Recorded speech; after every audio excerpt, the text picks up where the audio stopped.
नमस्कार दोस्तों, स्वागत है आपका ज्ञान सर एजुकेशन ऐप में। यूपी ट्रिपल एससी के एग्जाम्स के, वनडे एग्जाम्स के, एसएससी एग्जाम्स के, पुलिस एग्जाम के, रेलवे एग्जाम के फ्री इनिशिएटिव आपको इसी चैनल में मिलते रहेंगे। चैनल को सब्सक्राइब जरूर कर लीजिएगा और वीडियो को लाइक और शेयर जरूर कर लीजिएगा।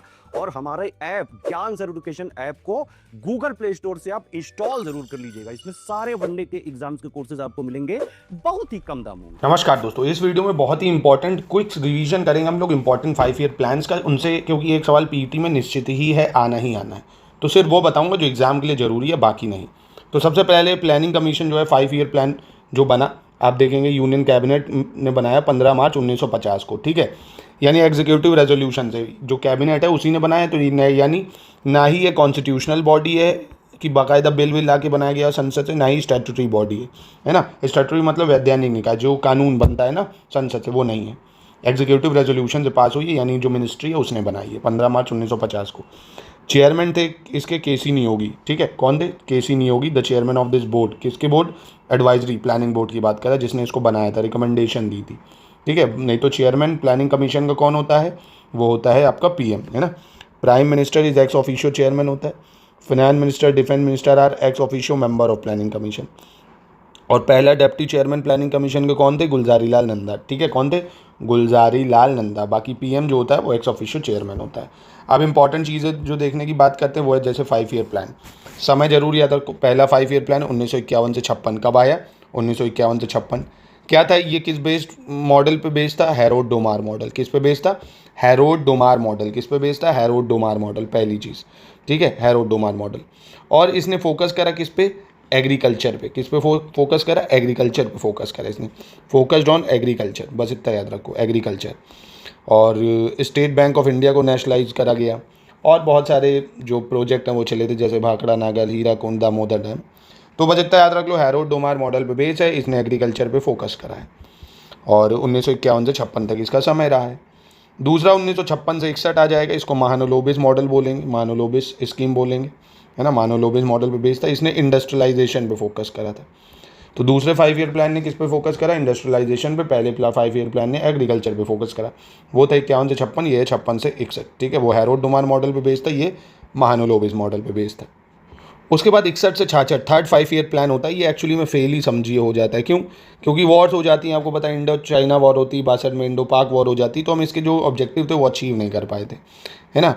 तो 1961 से 66 में थर्ड 5 ईयर प्लान है। इसमें पब्लिक डिस्ट्रीब्यूशन सिस्टम इंट्रोड्यूस होता है और food corporation of India establish होता है। ये आपसे पूछा जा सकता है कि जो खाद्य विभाग है उसकी स्थापना कब हुई थी? फूड कॉरपोरेशन ऑफ इंडिया की तो 1964 में हुई थी, थर्ड 5 ईयर प्लान के तहत, है ना।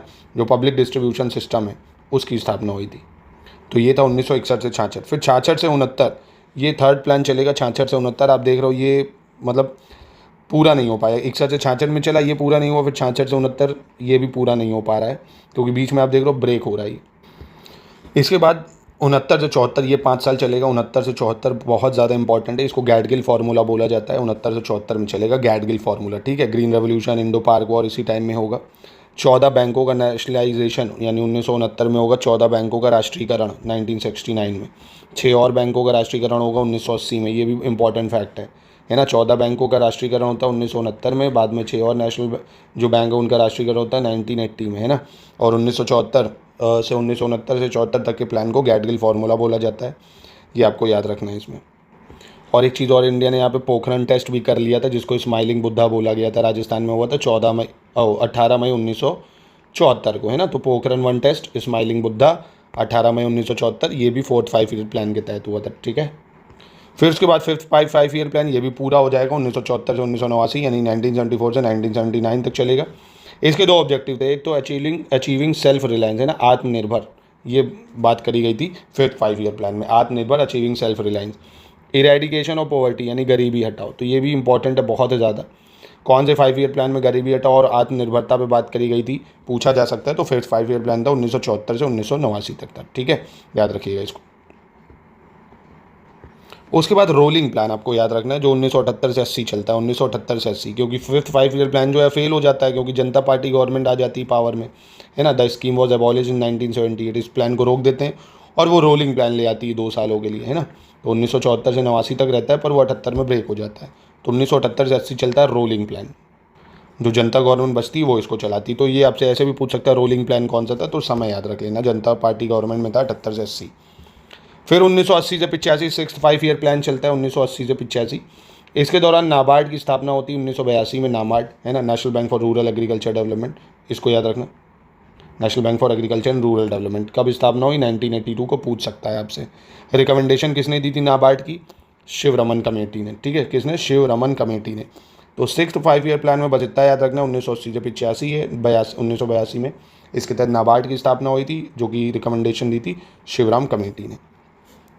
फिर 7th 5 ईयर प्लान 1985 से 90 चलेगा। 7th 5 ईयर प्लान कब चलेगा? 1985 से 1990 तक चलेगा। ठीक है, इसमें इंदिरा आवास योजना 1985 में आएगी, जवाहर रोजगार योजना 1989 में आएगी, सेंट्रल रूरल सैनिटेशन प्रोग्राम आ जाएगा 1986 में। इसके बाद 8th 5 ईयर प्लान 1992 से 1997 तक आएगा, 1992 से 97 तक आएगा। तो इसमें एलपीजी रिफॉर्म हो जाता है ना, ग्लोबलाइजेशन, लिबरलाइजेशन, प्राइवेटाइजेशन, जो 1991 में आता है पीवी नरसिम्हा राव की सरकार में, तो ये आ जाएगा, है ना। और इंडिया जो है मेंबर बन जाता है WTO का 1 जनवरी 1995 को। ठीक है, याद रखिएगा इसको। तो 8th 5 ईयर प्लान। फिर 9th 5 ईयर प्लान 1997 से 2002 तक चलेगा। 9th 5 ईयर प्लान, इसमें भी आपको याद रखना है समय बस। ठीक है, 9th 5 ईयर प्लान में। 10th 5 ईयर प्लान में 2002 से 2007 तक चलेगा, 2002 से 2007 तक। इसमें APJ अब्दुल कलाम का विजन रहता है India 2022। National rural health mission 2005 में बन जाता है। भारत निर्माण योजना बनती है ना। नरेगा बनता है, जो बाद में मनरेगा बन जाता है 2 अक्टूबर 2009 को। ये बहुत इंपॉर्टेंट है।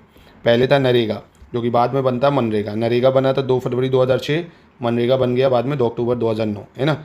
GDP ग्रोथ रेट बोला 8% अचीव करेंगे। और टारगेट जो था कंट्री के फॉरेस्ट और ट्री कवर को, वो बढ़ाना था 25% बाय 2007 से 33%, यानी भारत के फॉरेस्ट कवर को 25% से 33% करना था 2012 में टारगेट। तो 10th 5 ईयर प्लान का समय 2002 से 7। फिर 11th 5 ईयर प्लान 2007 से 2012 तक रहता है, 2007 से 2012 तक रहेगा। इसमें आप देखेंगे नेशनल फूड सिक्योरिटी मिशन की स्थापना होती है, यानी फूड सिक्योरिटी एक्ट आता है। नेशनल हेल्थ इंश्योरेंस मिशन आ जाता है, नेशनल रूरल लिवलीहुड मिशन आता है, और सप्लाई स्कीम आ जाती है। तो ये चीज़ है। फिर 12th 5 ईयर प्लान, जो कि चल नहीं पाता है 2012 से 17, क्योंकि 2015 में नीति आयोग आ जाएगा, तो इसका समय ही याद रख लोगे, वही बहुत है। लास्ट था तो इसकी थीम थी faster more inclusive sustainable growth. ठीक है, मोस्टली देखो 5 ईयर प्लान 1 से 6 हैं, जो उन्हीं में से आपसे पूछा जाता है ज़्यादातर सवाल, क्योंकि नीचे वाले में बस समय पूछ लेगा आपसे। ठीक है, तो थोड़ा सा सेलेक्टिव होकर याद रखेंगे सबके समय, तो हेल्प हो जाएगी आपकी। नीति आयोग याद रखना 1 जनवरी 2015 को बना था। ठीक है, national institute for transforming India. ठीक है, तो बस इतना सेलेक्टिव होकर जो मैंने बताया इसी को पढ़ लेना, इसी में से एक सवाल आपको निश्चित ही मिल जाएगा दोस्तों। बाकी किसी टॉपिक का आप रिवीजन करना चाहते हैं तो कमेंट बॉक्स में बता दीजिए, मैं क्विक रिवीजन कराने की कोशिश करूंगा। और ज्ञान सर एजुकेशन ऐप पे एक बार टेस्ट लगा लीजिएगा।